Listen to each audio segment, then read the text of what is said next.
Les saludamos un lunes más en Conecta con Valdepeñas y vamos a arrancar hoy el programa hablando de violencia de género y pulsando las opiniones de los alumnos del Instituto Francisco Nieva de nuestra población.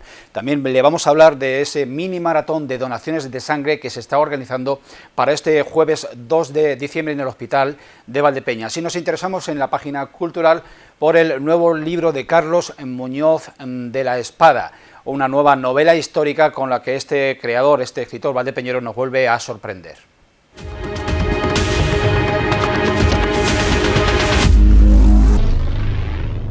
No solo no hay que explicar por qué es necesario un Día Internacional de la Eliminación de la Violencia contra la Mujer, sino que actualmente es más importante que nunca por la existencia de sectores que niegan esta lacra. ¿Con tu edad has vivido algún episodio que tenga que ver con la violencia machista? Pues, hombre, obviamente no, de violencia machista tal cual no, pero sí que es verdad que cuando voy por la calle, sobre todo cuando voy un poco más arreglada, y paso por delante de un grupo de chicos, pues me siento bastante insegura, y sobre todo cuando era más pequeña, aquí en los pasillos del instituto, y tenías que pasar por delante de un grupo de chicos cuando llegabas a lo mejor un poco más tarde y tal, pues sí que es verdad que te daba como cosa, pero sí que es verdad que en este instituto se lucha muchísimo por la igualdad, y que poco a poco, cuando he ido creciendo y he ido subiendo de curso, he cambiado muchísimo porque ahora ya subo la cabeza. Entonces, pues por eso quiero bastante a mi centro, porque me ha ayudado a mejorar como persona y sobre todo a sentirme más protegida como mujer. ¿Y con esa de puertas afuera cómo se ve ese problema?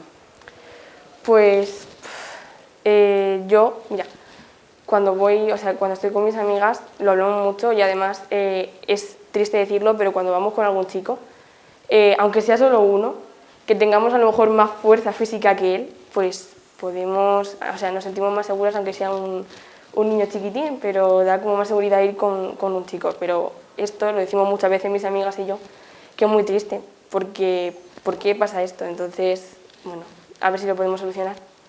¿Y cómo crees tú que se podría solucionar? Pues eso viene desde chiquitines, desde los 3 años, 2, 1, 0. Hombre, obviamente una casa donde haya igualdad, obviamente, donde los padres y las madres hagan las mismas tareas. Luego en el instituto, colegio, educación, pues que más o menos los estudios ahora mismo, yo por lo menos en mi situación, entre mis compañeros y yo vamos iguales, o sea, y nada, el trato entre chicas y chicos que no sea diferente, o sea, que no le hables diferente a un chico como le puedes hablar a una chica. Yo ahora mismo, bueno, en mi grupo de amigos y tal, pues nos hablamos igual, pero sí que es verdad que en otros sitios, como las chicas se ponen más pavitas delante de los chicos y a mí eso me da un poco de vergüenza. Entonces yo creo que evitando ese tipo de comportamientos se puede mejorar.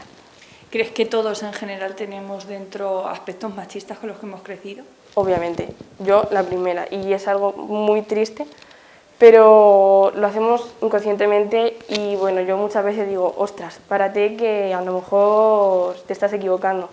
Y bueno, a lo mejor sobre todo en casa o cuando estamos hablando con las abuelas o con los abuelos, que ya inmediatamente cambias el chip o no sé qué nos pasa en la cabeza, pero cambias. Y bueno, pues yo ahora mismo estoy intentando, bueno, a ver, que yo me considero bastante feminista, pero yo estoy intentando, bueno, cuando hablo con mis abuelos y tal o con gente más mayor, cambiar. Dime si crees en una violencia que va solo en contra de las mujeres. Sí, está claro que hay muchas situaciones en las que las mujeres se ven discriminadas por hombres o incluso otras mujeres que creen que son inferiores. ¿Y tú has tenido algún episodio o experiencia en tu vida que se asemeje con eso? Realmente que yo recuerde no he tenido ninguna experiencia de ese estilo. ¿Y crees que los hombres tenéis un papel primordial en el que también hay que acabe con esta lacra?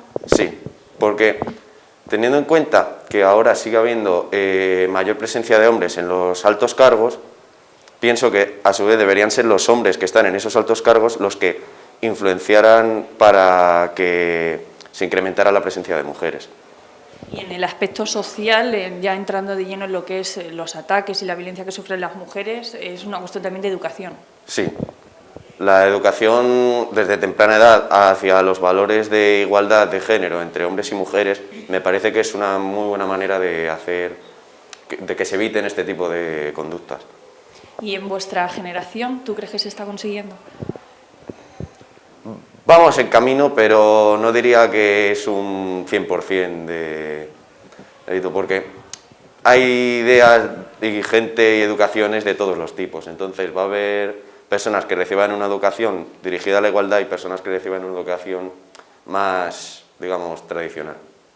Y en cuanto a las actitudes agresivas, ¿tú ves por igual que se trata de un problema de género o un problema en general de actitud de educación? Yo creo que se trata más de un problema de género, porque es verdad que yo he visto muchas situaciones visto en internet de mucha gente, cosas como mujer a la cocina o cosas así. He visto una barbaridad de comentarios así en Twitter o en publicaciones de Instagram y cosas así. Con los comentarios hay un montón de ese estilo. En ese sentido, entonces, ¿las redes sociales no ayudan? En ese sentido depende de las personas, pero es verdad que yo he visto más comentarios negativos que positivos.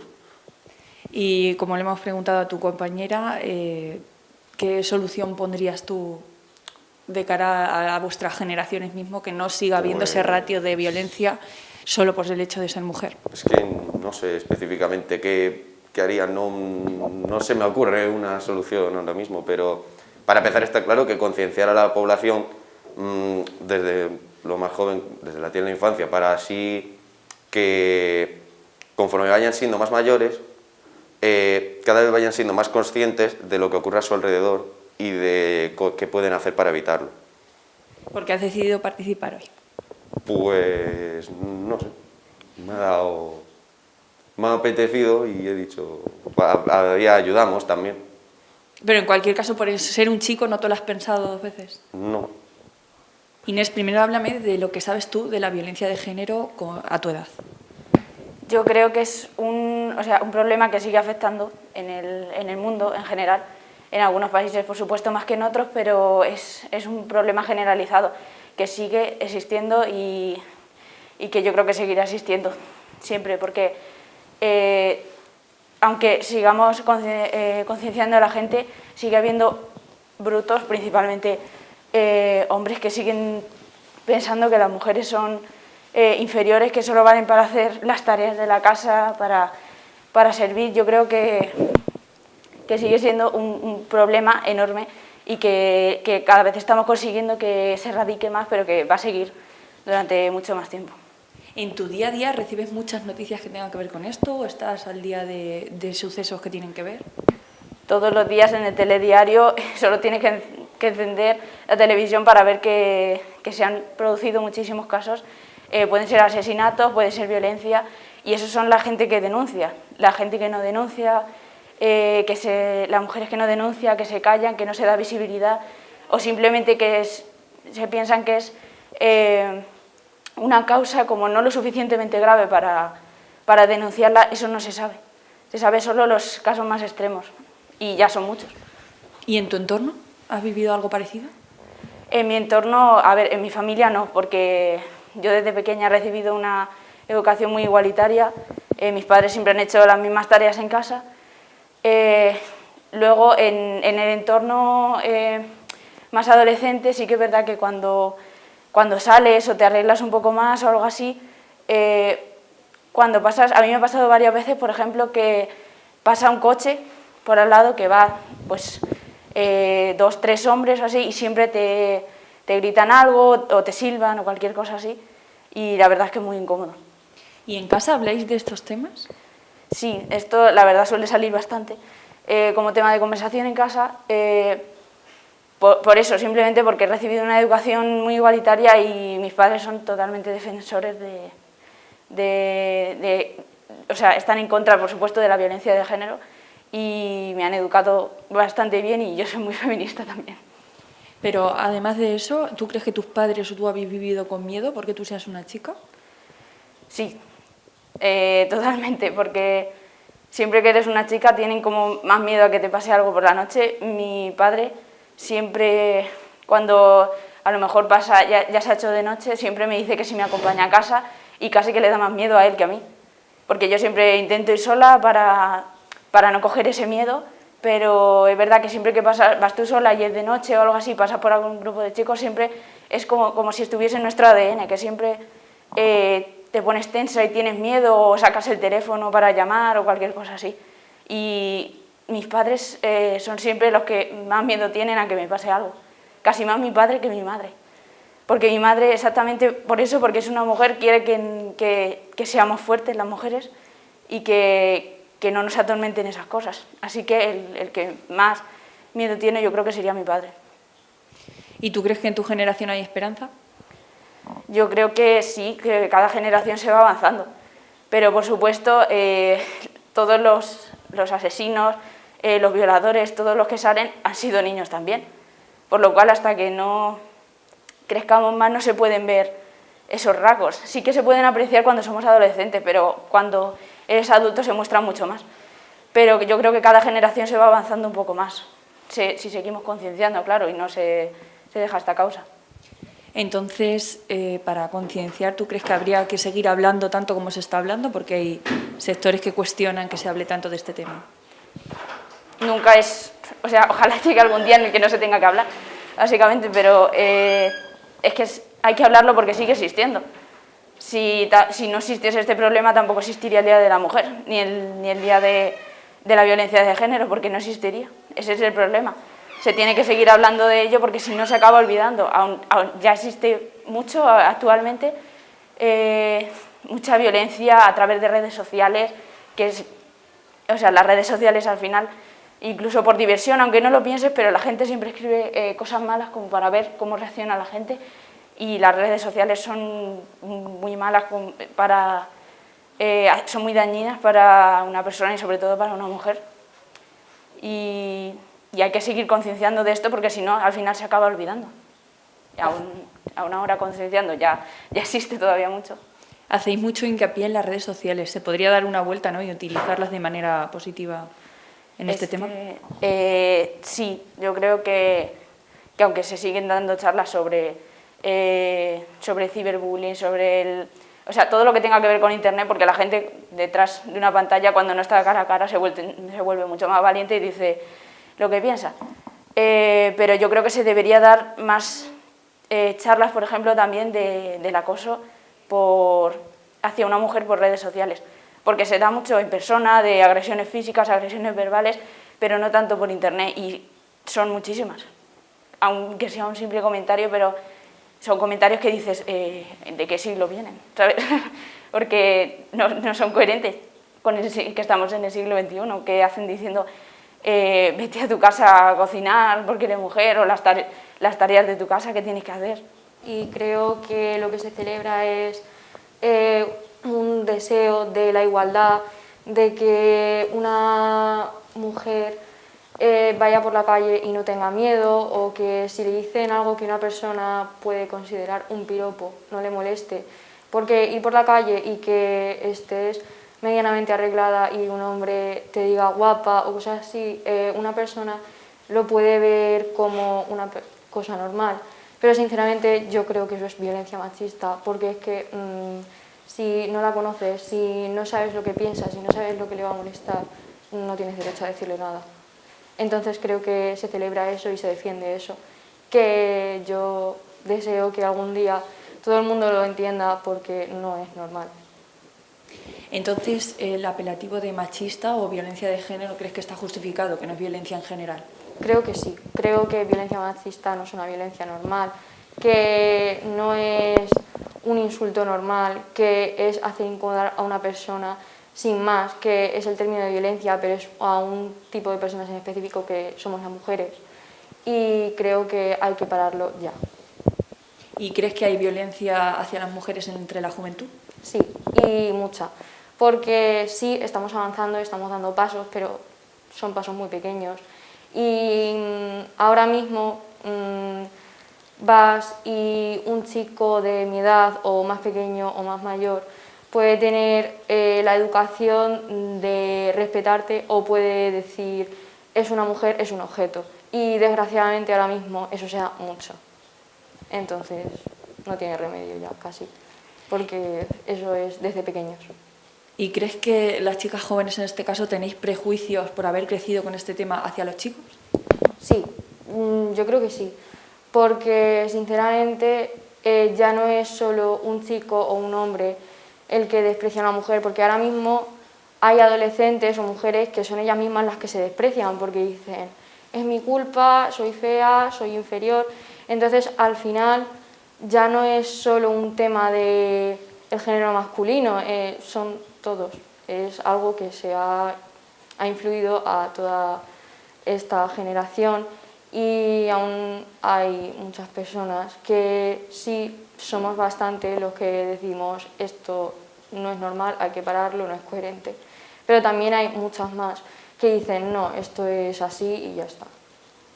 ¿Pero eso a ti te afecta a la hora de relacionarte con chicos o no los juzgas de antemano? No los juzgo de antemano, pero sí es verdad que me da un poco de miedo.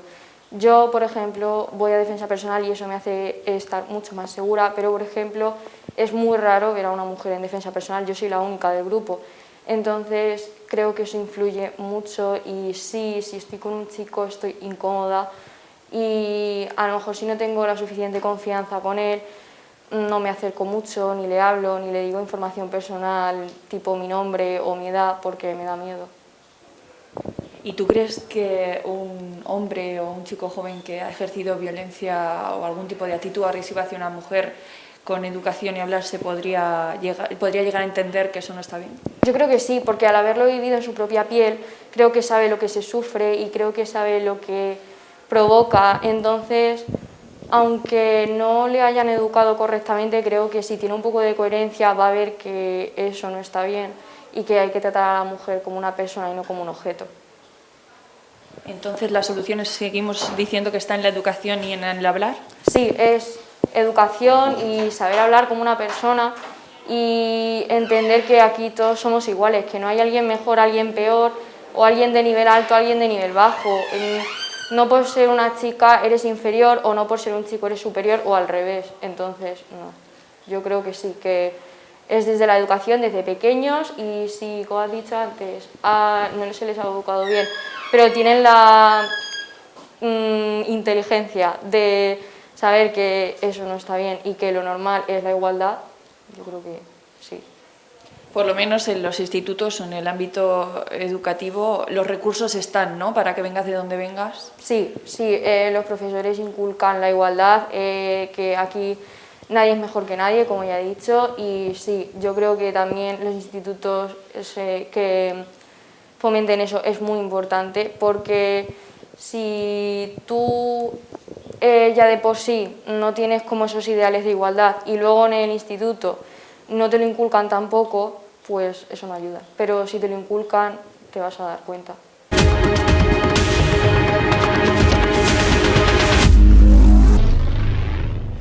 La Hermandad de Donantes de Sangre del Hospital General de Valdepeñas y el propio hospital, la gerencia del hospital, están habilitando medios para desarrollar en la jornada de este jueves, día 2 de diciembre, en horario de tarde, un mini maratón de donaciones de sangre. ¿Cuál es el objetivo? Pues anticiparse a una eventual carencia de bolsas de sangre en un periodo que es el navideño, donde al mismo tiempo se incrementan esas necesidades de donaciones. Tenemos con nosotros, hoy se ha presentado en el hospital esta campaña y nos acompaña en el plató de Tele Valdepeñas Fausto Marín, que es el presidente de la Hermandad de Donantes de Sangre del Hospital de Valdepeñas. Fausto, una vez más, muchas gracias por tu respuesta y por acompañarnos. Siempre un placer estar con vosotros.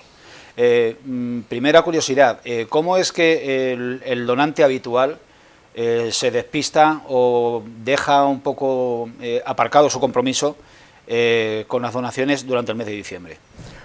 Hombre, yo no diría todo el mes de diciembre, pero evidentemente cuando llega la Navidad, pues de alguna forma hay un descenso significativo de lo que son las donaciones, porque date cuenta de que la gente está en su casa, que la gente también se ha desplazado hacia otros puntos de la provincia o de la región o incluso de España y lógicamente no dona. E incluso nosotros algunas veces cerramos las puertas desde el punto de vista desde el banco de sangre, es decir, que date cuenta de que son fechas muy señaladas y por eso lo que pretendemos es hacer este maratón. Siempre hemos dicho esa macrodonación, pero date cuenta de que este año, pues por la situación pandémica que tenemos, pues hemos visto conveniente que no sea todo el día, y que sea solo y exclusivamente de 5 a 8:30 y que tengamos muchísimas camillas, eso sí, y tratemos por todos los medios de hacer una organización de esas camillas. Vais a tener al menos 10 camillas atendidas por personal sanitario, desde médicos hasta celadores. En esas 3 horas y media, ¿cuál es el objetivo de número de bolsas a recabar? Bueno, cuantas más mejor, ¿verdad? Efectivamente van a ser 10 las camillas que vamos a tener para lo que son las donaciones de sangre, 2 van a ser para plasmaféresis, ¿vale? Y vamos a tratar por todos los medios de alcanzar los resultados, los buenos resultados que tuvimos hace justamente 2 años. Hace 2 años, si tú recuerdas, lo estábamos comentando anteriormente, teníamos lo que era Solinavidad. Solinavidad lo hicimos en el 2018, posteriormente en el 2019, y como te digo, este año nos hubiese encantado hacerlo, y sobre todo porque, fíjate lo que son las cosas. Valdepeñas es una ciudad, Valdepeñas y su comarca, pero sobre todo la ciudad de Valdepeñas, es altruista y generosa, porque date cuenta de que en el estado en el que estamos, pandémico, pues fíjate por dónde tenemos 1.237 a fecha de octubre, de enero a octubre, 1.237 las donaciones, que si las comparamos con el año pasado, pues son 47 más, porque en el mismo periodo fueron 990, pero incluso si las comparamos con 2019, y esto es lo significativo, superamos en 4, porque fueron 1.233, con lo cual, sinceramente, Valdepeñas es una ciudad que se significa por ese altruismo y esa generosidad. Lo habéis querido hacer ya tan sencillo y tan cómodo que ya realizáis el rizo y ponéis en el cartel anunciador un código QR a través del cual el donante puede elegir el momento de la tarde en que acercarse al hospital para sacarse sangre. Efectivamente, nosotros tenemos que mimar tanto a los donantes como a los futuros donantes. Entonces lo que pretendemos es también hacer esa organización, ese orden dentro de esa generosidad y ese altruismo. Y por eso hemos puesto de 5 a 5:30, de 5:30 a 6, de así hasta justamente las 8:30, ¿vale? Trataremos por todos los medios de que todo donante o todo futuro donante no tenga que hacer una cola, lo que se dice una cola, e incluso no estarán haciendo cola, sino que van a estar sentados. Ya hemos estado viendo y barajando con la directora de gestión en qué emplazamiento van a estar los que estén esperando, las camillas y posteriormente el refrigerio, que tú ya sabes que siempre se da. Por lo tanto, yo creo que todo está organizado, todo está ordenado, y yo creo que va a ser todo un éxito. Se ha habilitado también espacio para donar plasma. ¿El procedimiento al que se somete el donante de plasma es muy distinto de la donación de sangre? Hombre, lo que pasa es que, lógicamente, podríamos decir, es mucho mejor para el donante, porque en este caso lo único que dona es plasma, es decir, todo lo que son los leucocitos, los hematíes, las plaquetas, etcétera, etcétera, vuelven a su ser, vuelven a su organismo, con lo cual es mucho más beneficioso, podríamos decir, para el propio donante. Bien, en fin, es una actividad que es atrayente, atractiva, en una época en la que estamos especialmente llamados a la solidaridad. En comparación con otros bancos de sangre, con otros hospitales, ¿cómo se sitúa un poco la carga, digamos, de colaboración de los valdepeñeros respecto de otros centros? Pues como te digo, es francamente buena. Deberíamos de estar orgullosos de nuestra hermandad y orgullosos de nuestro banco de sangre y orgullosos de la respuesta que siempre dan los valdepeñeros y las valdepeñeras, y también quiero hacer extensivo a la comarca de Valdepeñas, porque date cuenta de que aunque no seamos un banco extrahospitalario, es decir, no podemos salir a ninguna de las otras ciudades que conforman lo que es la gerencia del hospital, pero sí tengo que realzar y levantar la voz y decir alto y claro que los valdepeñeros, las valdepeñeras y los ciudadanos y ciudadanas de la comarca de Valdepeñas son sumamente generosos y altruistas, y estamos prácticamente en la media, incluso un por encima de lo que es la media de la región, e incluso la media de España, porque también hay que decir, alto y claro, que los castellanos manchegos podemos decir que somos bastante altruistas. Hay una cuestión que se ha suscitado en la presentación y me ha parecido interesante y conviene aclararlo a la población. ¿Es incompatible haber pasado COVID con poder donar sangre? Para nada, incluso muchísimo mejor, es decir, porque incluso yo os decía que se prescribieron de alguna forma las donaciones de aquellas personas que habían padecido COVID porque era interesante por el tema de los anticuerpos, con lo cual que haya pasado alguien COVID no es incompatible para nada con la donación y bueno, y eso lo hacemos extensivo y extensible a lo que es la vacunación. Fíjate por dónde, que para la vacunación de la gripe hay que pasar un mes hasta que puedes donar, y sin embargo para la vacunación del COVID pues incluso no tienes que pasar ese mes, pero bueno, se recomienda de que no, ¿vale? Que por lo menos se haya pasado un mes desde que se haya dado negativo. Claro, claro, por supuesto, y estoy hablando del tema de la vacunación. Bien, recordamos también brevemente requisitos a cumplir para poder donar.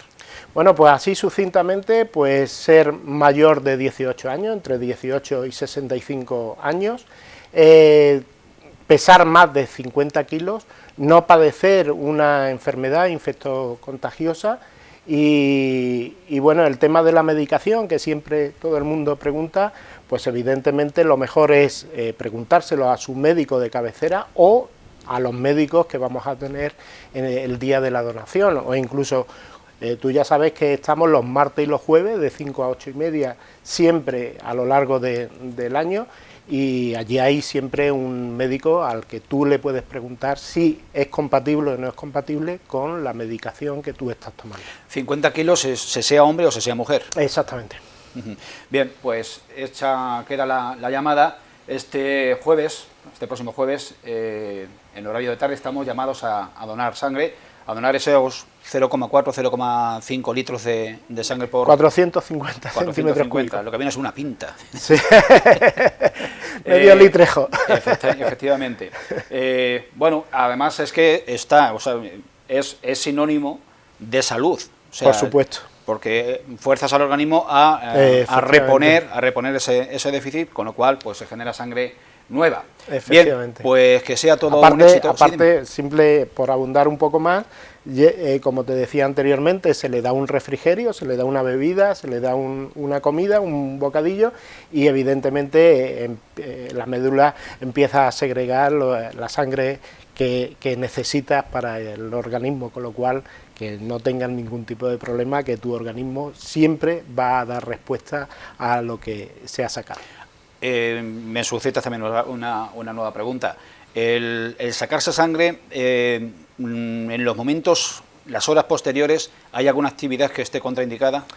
Está contraindicado lo que es el ejercicio físico está totalmente contraindicado, incluso conducir, claro, estamos hablando de largas distancias, es decir, en el pueblo, pues, no obstante, siempre lo que se procura es que por lo menos media hora estén en lo que es la hermandad de donantes de sangre, sobre todo por si hay gente que se marea, hay gente que tiene alguna lipotimia, en fin, entonces están durante una media hora, 3/4 de hora, están allí con nosotros y la persona, e incluso el médico, la enfermera, pues se pasan de vez en cuando y los controlan, no hay ningún tipo de problema.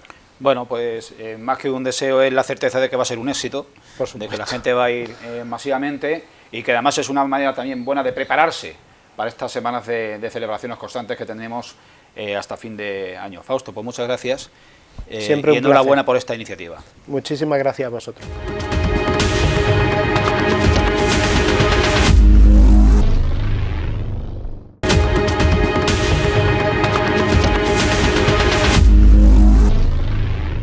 Ciertamente estamos en un periodo prolífico, fértil en producción literaria por parte de autores relacionados con nuestra tierra o originarios de Valdepeñas. Este viernes en el Centro Cultural La Confianza, a partir de las 8 de la tarde, se presenta el libro de Carlos Muñoz de la Espada, La perdición de Lisboa. Es una novela histórica. Este autor, este joven autor, se está desarrollando como escritor en este ámbito de la ficción histórica, basada en este caso en un hecho real, en el gran desastre del terremoto de Lisboa de 1755, que no solo fue una catástrofe física, geográfica, sino que removió realmente los cimientos y la historia posterior de nuestro continente. En Conecta con Valdepeñas tenemos el placer y el honor de saludar hoy a Carlos Muñoz de la Espada. ¿Qué tal, Carlos? Muy bien, muchas gracias, Julián. Muy honrados de teneros por aquí. Bueno, la cita es este viernes, día 26, en la Confianza. Hay una preferencia bastante en auge y una preferencia por la novela histórica. O sea, cualquier ficción que tiene como telón de fondo un hecho histórico real, tu anterior novela, La Galana, así lo acredita, tiene un especial gancho en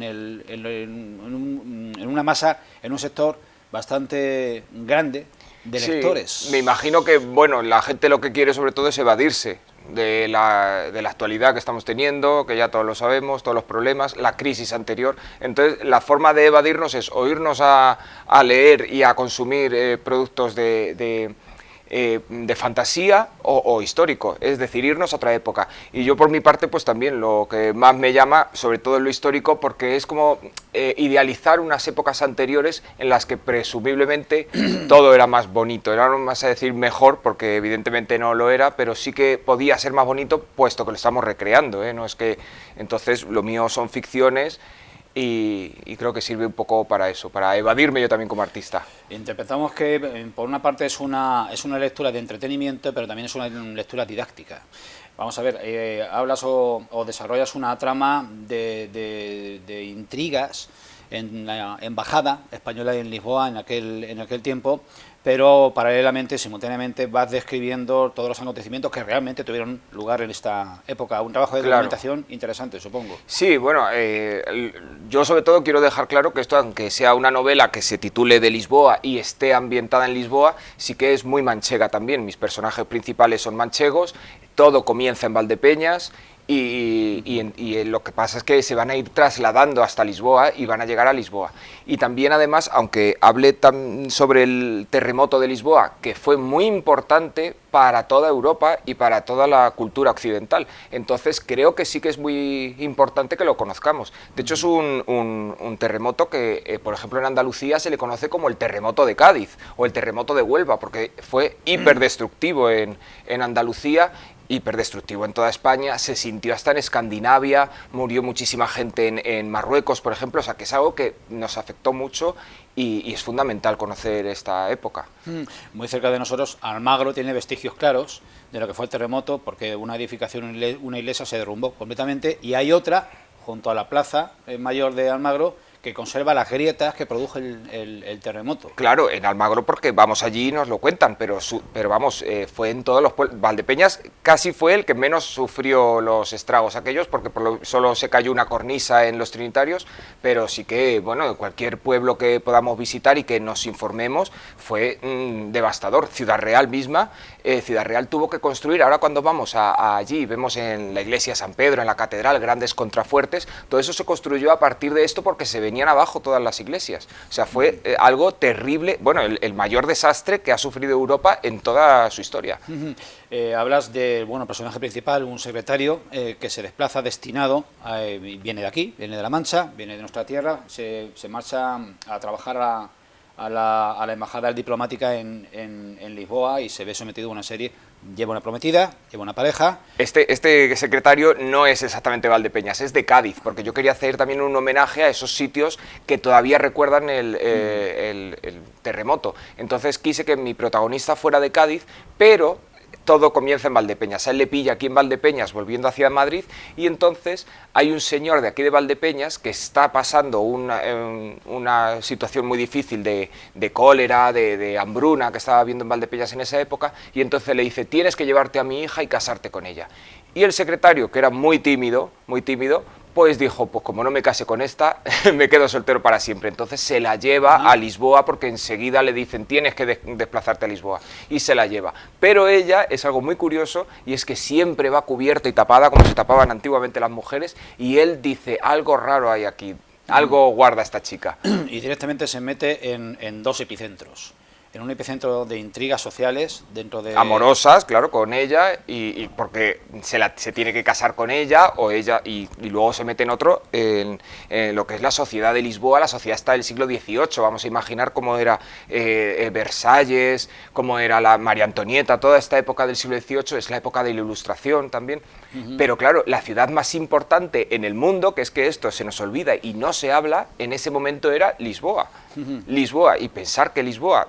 Bueno, luego el terremoto, claro, el terremoto, pensar que Lisboa se destruyó entera, que no quedó nada de Lisboa.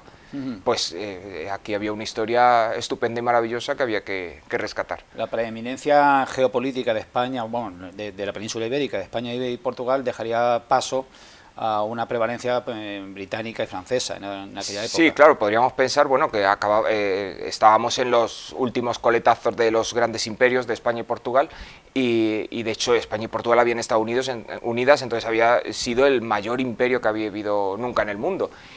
Entonces, claro, eso despertaba mucho las intrigas de Francia e Inglaterra, y podemos pensar que el terremoto de Lisboa lo que provocó es, pues eso, que Francia e Inglaterra aprovecharan para hundir, podríamos decir, un poquito más a Portugal y meterse, y ellas ahora, pues, lo que hemos visto que ha pasado después. Y como una catástrofe natural consigue tener repercusiones, secuelas a nivel político. Pues sobre todo fue a nivel moral y filosófico. Hay que pensar que se pensaba, pues en la época de la Ilustración se pensaba que estábamos en el mejor mundo posible que Dios podía haber podido crear, y de repente ver que una ciudad tan católica como Lisboa era totalmente destruida y que no quedó nada, es que murió un tercio de la población de Lisboa.